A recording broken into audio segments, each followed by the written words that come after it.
чувствуете? Добрый день. Я чувствую себя замечательно. Благодаря вашим усилиям. 57-летняя Тамара Таксарова приехала из Зеленодольска в РКБ на контрольный ФГДС. Сейчас с ней все хорошо, здоровью ничего не угрожает. Но буквально месяц назад все было по-другому. Из-за сильной боли в животе женщина не могла ни есть, ни ходить. Почти 3 месяца. Рвота, температура 38. За это время Тамара Таксарова потеряла почти 30 килограммов. Ее мучения закончились, когда она попала в руки врачей РКБ. Я видела, как врачи все удивляются. Марат Альбертович, как он сидит, удивляется, головой только качает. Когда я рассказываю другим, что у меня там камень, это порядка 5 сантиметров, мне даже не верят. Поверить в то, что внутри человека может быть камень диаметром в 5 сантиметров, действительно сложно. Но ситуация Тамары была еще сложнее. Ее камень наполовину застрял в 12-перстной кишке.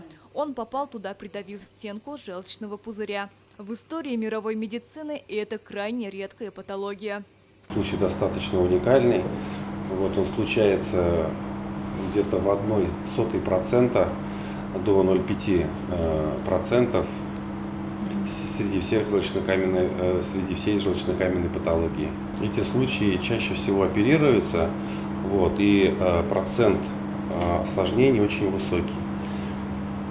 Порядка 50% осложнений при крупных полостных операциях. Было предпринято эндоскопическое лечение. Учитывая, что у нас все-таки был мультидисциплинарный подход, работала целая команда специалистов, врачей над этой патологией, над этим пациентом. У нас все удалось.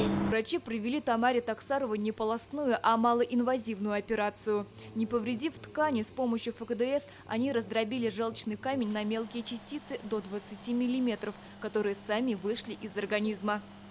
Синдром Бувере. Именно так врачи называют случай, когда камень, образовавшийся в желчном пузыре, проваливается в 12-перстную кишку. Первое упоминание о нем приходится на 1896 год. С этого момента до сегодняшнего дня во всем мире зафиксировано не более 300 подобных случаев. Вдруг обнаружила, что у меня внутри ничего не болит. Это оказывается нормально, когда ничего не болит. Я благодарю Бога, что дал таких прекрасных врачей на моем пути. Помазанные от Бога врачи. Сирина Сахапова, Адель Миндубаев, ТНВ, Казань. Закажи рекламу на ТНВ. Телефон в Казани 5 705 100.